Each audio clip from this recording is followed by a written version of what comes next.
రవి ప్రకాష్ సిలికానాంధ్ర ఆసుపత్రి Kuchipudi super speciality వైద్య సేవలు పూర్తిగా ఉచితం. చిత్తూరు నియోజకవర్గ ప్రజలు కూడా తెలుసుకొని మీ ఓటును అమూల్యమైన ఓటుని ఒక తెలివైన వ్యక్తికి ఒక మంచి పార్టీకి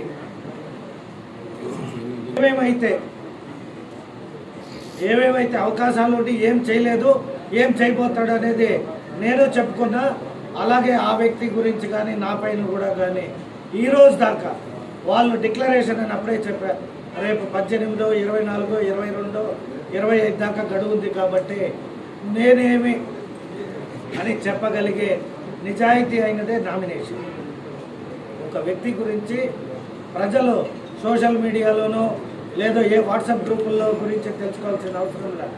ఆర్టీఐ కింద ఎవరు అడిగినా నామినేషన్ పత్రాలు అందరికీ దొరుకుతాయి. సో అతని కేసులు ఏంటి, ఏ కేసుల పైన జైలుకు పోయాడు, ఎన్ని రోజులు జైల్లో ఉన్నాడు, పైగా తెలుగుదేశం కార్యకర్తల్ని నాయకుల్ని నేనేమని మీకు తెలుసు, నేను ఆల్రెడీ పోయొచ్చాను, ఇంకా అంతకంటే పోయేదేముండదు, మీ కథ చూస్తా. ఈరోజు చెప్తున్నా మీడియా ముఖాంతరం మేము ఇంకా ఇట్లాంటి నాయకుల్ని చాలా చూసాం. పులివెందల పులిని కూడా చూస్తూ ఉన్నాం. పులివెందల పులి కాస్త తాడేపల్లిలో పిల్లిలా ఉంది. అంటే ఒక ముఖ్యమంత్రి స్థాయి వ్యక్తినే మేము తెలుగుదేశం నాయకులు ఎవరు లెక్క పెట్టము. కాబట్టి నువ్వు ఈ నియోజకవర్గ అభ్యర్థి మాత్రమే.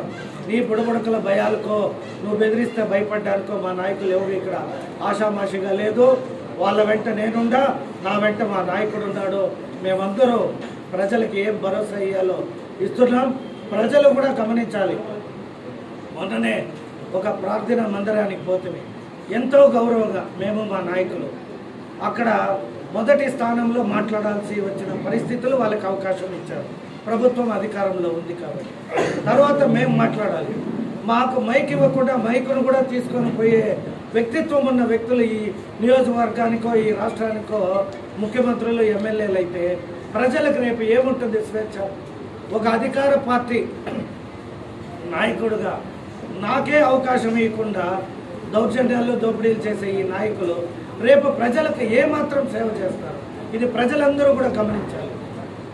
కాబట్టి ఇవన్నీ గమనిస్తున్నారని నేను భావిస్తూ నా మేనిఫెస్టోని ప్రతి ఇంటికి కూడా పేపర్ రూపంలో అలాగే సోషల్ మీడియాలో మీడియా పరంగా మా నాయకులు కూడా తెచ్చి ఇంటింటికి ఇస్తారు. దాన్ని మీరందరూ క్షుణ్ణంగా పరిశీలించి నన్ను మీ అందరూ ఆశీర్వదిస్తారని భావిస్తూ సెలవు తీసుకుంటున్నా. జై హింద్.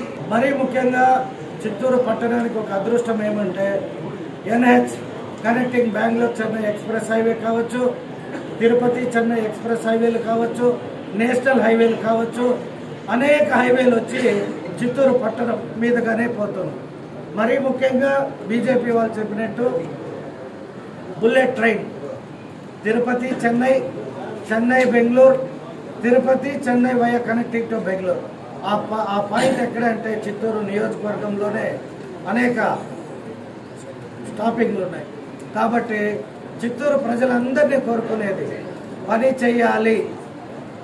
మనల్ని ప్రజలు ఓటేశారు అంటే ప్రజలకు ఏమన్నా చెయ్యాలి అంటే మా నాయకుడు గ్రాంట్ ఇలా, మా నాయకుడు అది ఇలా, మా ప్రభుత్వంలో డబ్బులు లేవు, తాకట్టు పెట్టడానికి కూడా చంద్రబాబు నాయుడు కట్టిన సెక్రటరేట్ పని చేయడానికి వస్తుంది తప్పితే అమరావతి అనే క్యాపిటల్ ఈ ముఖ్యమంత్రికి కానీ మంత్రివర్గానికి కానీ ఎక్కడా కూడా విలువలు లేని ప్రభుత్వంగా మేమందరూ కాదు ప్రజలు కూడా భావించారు.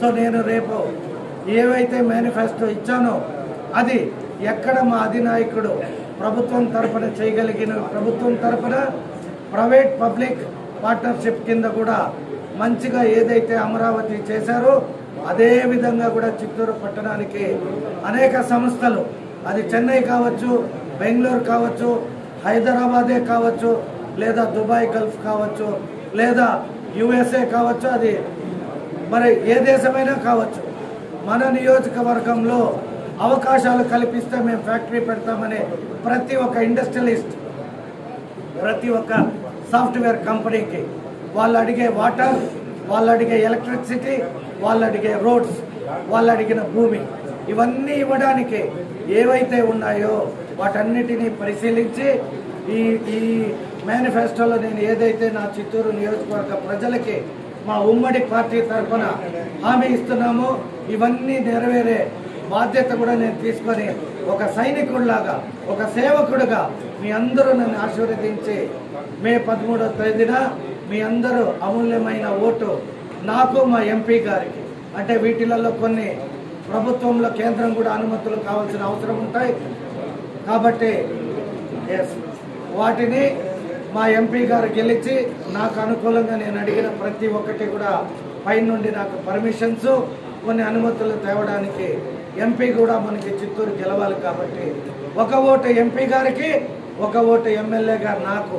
చిత్తూరు నియోజకవర్గ ప్రజలు మీరందరూ ఆశీర్వదించి ఓటేస్తే నేను ఎలాగైతే చిత్తూరులో పుట్టి ఇక్కడ నాకు అనుకూలం లేక బెంగళూరు పట్టణానికి పోయి అభివృద్ధి చెంది ఈరోజు ఈ స్థాయికి వచ్చిన తర్వాత ఇక్కడికి తిరిగి వచ్చే ప్రజలకు సేవ చేసే నా ఒక నైపుణ్యం నా సొంతానికే కాదు నా నియోజకవర్గానికి కూడా అది ఉపయోగపడాలని ఒక మంచి ఆలోచనతో మా ఉన్న ఉమ్మడి 3 పార్టీల నాయకులు కార్యకర్తలు కూర్చొని చిత్తూరు ప్రజలకి మేము అందించబోయే మంచి కార్యక్రమాలని మా అధినాయకుడు కూడా సూపర్ 6 అనే 6 పథకాలని ప్రవేశపెట్టాడు.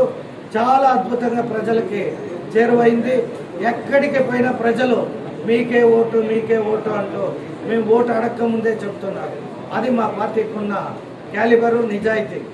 అలాగే త్రాగునీటి సమస్య చాలా ఎక్కువలో ఉంది. అడవిపల్లి రిజర్వాయర్ని మొన్ననే మా జనసేన నాయకుల్ని పంపించాను. అక్కడ నుండి నాకు వీడియోలు ఫోటోలు పెట్టారు. అన్యాక్రాంతంగా అయిపోయింది.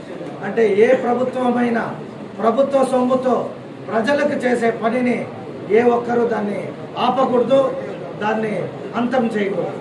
పక్క రాష్ట్రంలో స్టాలిన్ అనే వ్యక్తి ముఖ్యమంత్రి అవ్వగానే అమ్మ క్యాంటీన్ అలాగే కంటిన్యూ చేయండి. చాలామంది స్టాలిన్ గారికి చెప్పారంట, అమ్మ అనేది కంటిన్యూ అయితే ప్రజల్లో ఒక అమ్మే ఉంటుంది అని. ఏదైతే వాళ్ళు ప్రారంభించారో దాన్ని కంటిన్యూ చేసే గుణమున్న మనకి కూడా ప్రజలు మద్దతు పలుకుతారని చెప్పి ఆమె పేరునే కంటిన్యూ చేసిన గొప్ప వ్యక్తి పక్క రాష్ట్రమైన స్టాలిన్ గారు. వారిని చూసైనా మన ఆంధ్ర రాష్ట్ర ముఖ్యమంత్రి నేర్చుకోవాలి, తెలుసుకోవాలి. ఇంకా ఆయన నేర్చుకోవడానికి ఏమీ లేదు, తెలుసుకోవడానికి ప్రజలు ఇంకెప్పటికీ ఓటేయరు అనేది నాకు బాగా అర్థమైంది. మరీ ముఖ్యంగా ఈ నియోజకవర్గంలో పాత ఎమ్మెల్యే పైన ఇప్పుడు ఉన్న ఒక ఎమ్మెల్యే అభ్యర్థి నాకు అవకాశం ఇస్తే నేను చేసి ఉంటా, అప్పుడున్న ఎమ్మెల్యే చేయలేదు. నేను అడుగుతున్నా